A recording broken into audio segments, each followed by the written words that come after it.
My name is Harry Cohen. I was born in Tampa at St. Joseph's Hospital, right near where we're sitting. And sort of fast forward, I'm a lawyer, and I spent many years working for the clerk of the circuit court, Pat Frank, in the courthouse. My primary role there, and the primary thing I was responsible for over a period of about a decade, was taking the court system from being totally paper driven, all paper files, into paper case file holders, and making it electronic and making it so that you e-file documents. Once they're received on a statewide e-portal, they come into Hillsborough County where they're processed electronically, redacted, and made available for public view. And that was a project that ultimately resulted in the clerk's office staff being reduced, not through layoffs, but by attrition, to about 2/3 of the size of what it once was, because they were able to get so much more efficient at doing more work with less people. I was elected to city council in 2011, and I was reelected in 2015.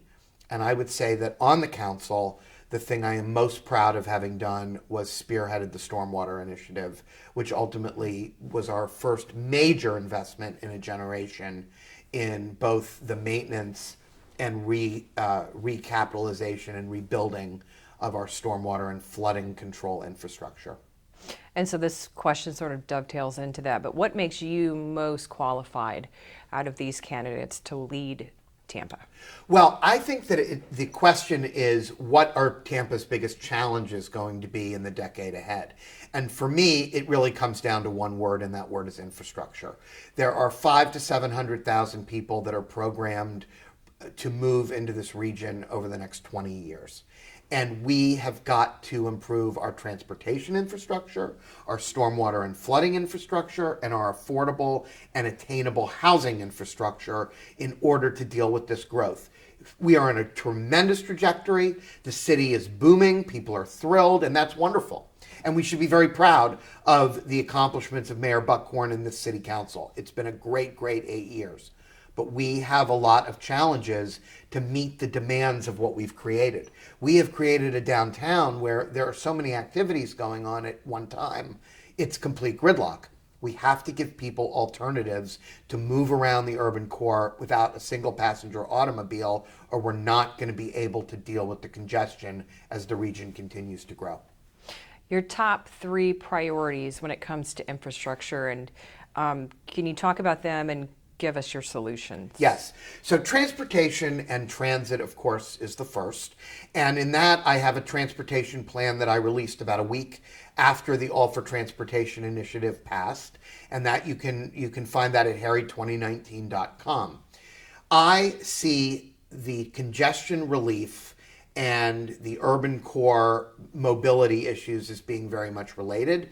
Also, safety. Safety is a major priority. We are very, very high on the list of bicycle and pedestrian fatality leaders in the country.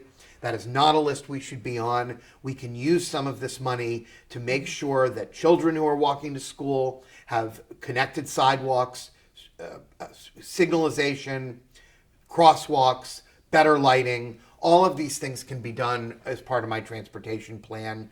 An activation of the CSX line, a repurposing and an expansion of the streetcar, Brightline from Orlando all coming together at a downtown central station where people can move from one mode of transportation to the other.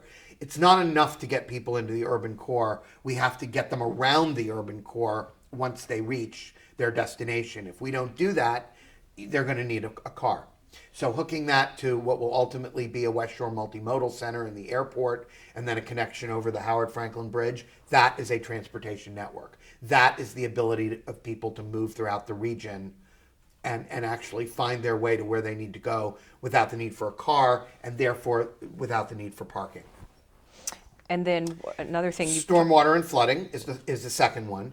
As I said, I'm very proud of the initiative that we already have done. There's a lot more that we need to do. The bond rating agencies are telling low-lying municipalities like us. We were rated number 1 in the country vulnerable to storm surge, ahead of New York, Miami, Houston, and New Orleans. If we don't do something about this, if we don't start to take action to raise our roads, to raise our seawalls, to plant mangroves and trees to suck up water, if we don't do these things, the bond rating agencies will lower our credit rating, and that is the cruelest tax increase that can be imposed on our citizens. You pay the same amount of money in taxes, and the money will go to higher interest rates. It's just an absolutely bad way to do business. We need to get out in front of this. We need to become experts in resiliency and in staging assets ahead of climate events. And then we need to take what we learn and export it to other cities and become leaders in this country in resiliency and storm preparation and storm management, and really teach other cities that are vulnerable to this what the state of the art is in terms of dealing with it. MacDill Air Force Base, Tampa General Hospital, two of our critical assets in the city, are at sea level. They are vulnerable, and we need to shore up the infrastructure around them.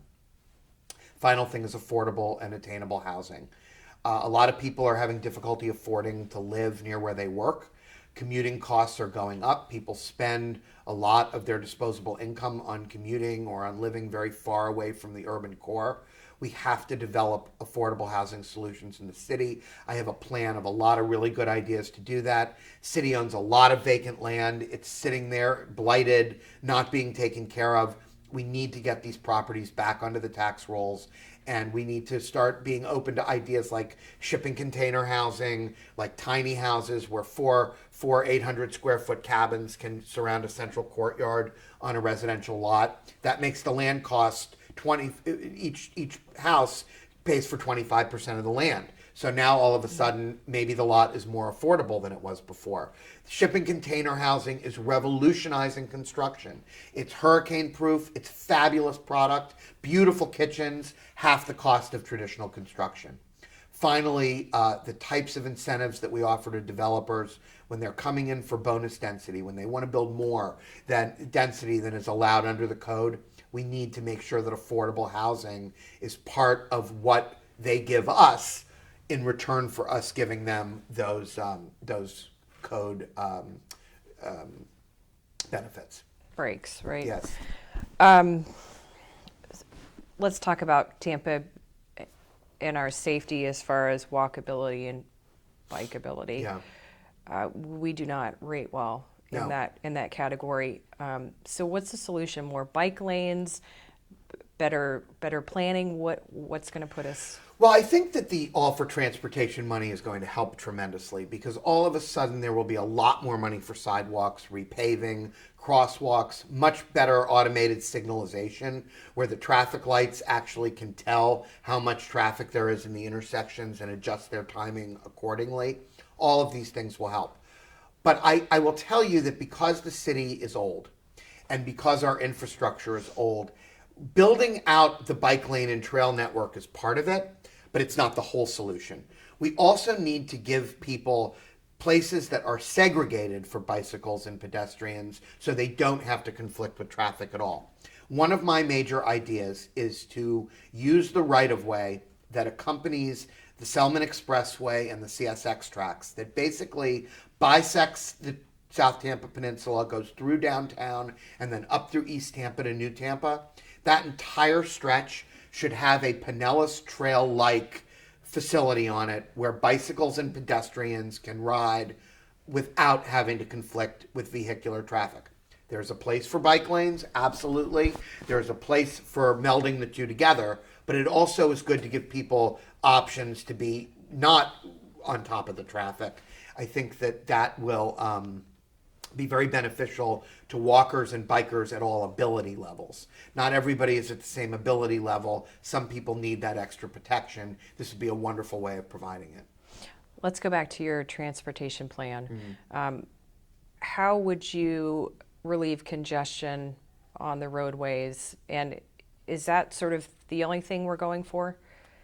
No, I think that we're going for a couple of things. I think that we're going for congestion relief, certainly, but safety does have to be our number one priority. The passages to schools, the ability of elderly and disabled to cross the street and walk on contiguous sidewalks, in my view, that is the number one priority period. Beyond that, though, when it comes to congestion relief, there's going to be a lot more money put into the bus system because HART's going to be getting 45% of the all for transportation dollars. But putting money into a rail network will get some cars off the road. And even if you personally aren't going to give up your single occupancy vehicle, just the fact that 5 to 10% of the citizens will use mass transit will make a tremendous difference when it comes to relieving congestion. The other thing is, a lot of people say, well, what about ride sharing? What about Uber and Lyft? That is a wonderful way to deal with some of the parking problems that we have, and it's a wonderful way to make the community safer by reducing the number of DUIs. But it doesn't deal with congestion. Uber and Lyft are still cars on the road. So congestion is still a problem unless you move to more mass transit opportunities. And my belief is that people will use mass transit if it's convenient, dependable, air conditioned, Wi-Fi enabled, and outside of inclement weather.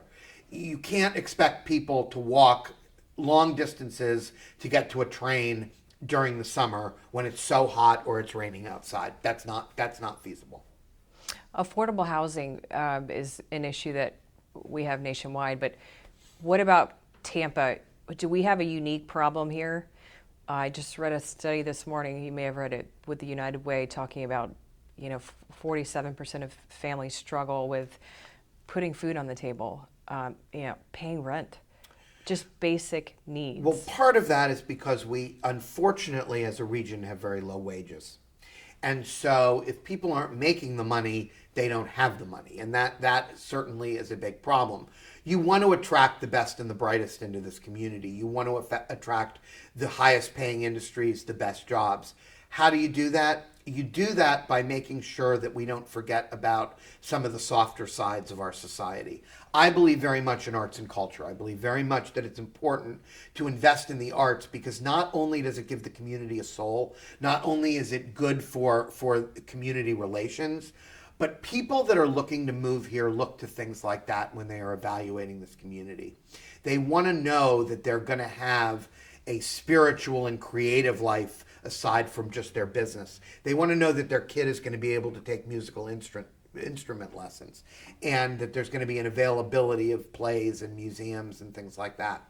Without it, I think that we run the risk of staying in the lane that we're in, and we need to elevate ourselves. And you elevate yourself by making the community even more attractive than it already is. We are affordable, we have sunshine, we have the water, we are right between Disney World and the beaches, we have a lot going for us, great airport.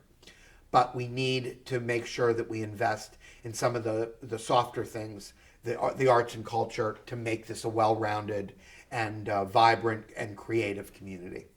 And speaking of elevating our sort of status, we've hosted huge events, the Super Bowl, the RNC. We've proven ourselves as a city, but how do we keep that momentum going to make sure Tampa's on that world-class city list? Well, I think that we are doing that. I mean, we're going to host another Super Bowl in a year or two, I think 2021. And that will, of course, put us back into the national spotlight. And we are great at handling those types of events. And we do a really good job of it. And it does inure to our benefit. But the fact is that having conventions here, having larger and larger meetings here, that's another way of showcasing ourselves. And I think that as the Water Street development builds up, as there are more meeting rooms added downtown, as there are more direct flights from more international destinations into Tampa, we become a real alternative to Orlando and Miami for a lot more convention business and a lot more big meetings and big events. Do we need a new convention center? I don't think we need a new convention center, but I do think that we need to find creative ways to add space to the convention center that we already have. As a matter of fact, I think that one of the most exciting things about the new JW Marriott Hotel downtown is that it's going to have a really large amount of meeting space in proximity to the convention center. It will actually allow the convention center, I think, to book even larger events. I see. For the last 8 years, correct me if I'm wrong, we've had a budget shortfall in the city. Every year. Something that you've had to deal with year after year. how would you deal with that, and how would you secure Tampa's bond rating, which you kind of touched on before? Well, the bond rating is very important. And over the 8 years, we have made very, very conservative and logical and rational spending decisions constantly with an eye to the bond rating. And that has resulted in 13 rating increases over the past 8 years. I'm very proud of the fact that I've been the chairman of the City Council Finance Committee throughout that entire period. And we have worked with Mayor Buckhorn and the administration to really hold the line on our spending, make sure we're putting enough money into reserves in order to keep that bond rating healthy. That is a big priority for us. Beyond that, it's been very difficult because the cuts that have been made have affected city services. And there are places in the city now, the permitting department, code enforcement, for example, that really are suffering under the amount, neighborhood enhancement.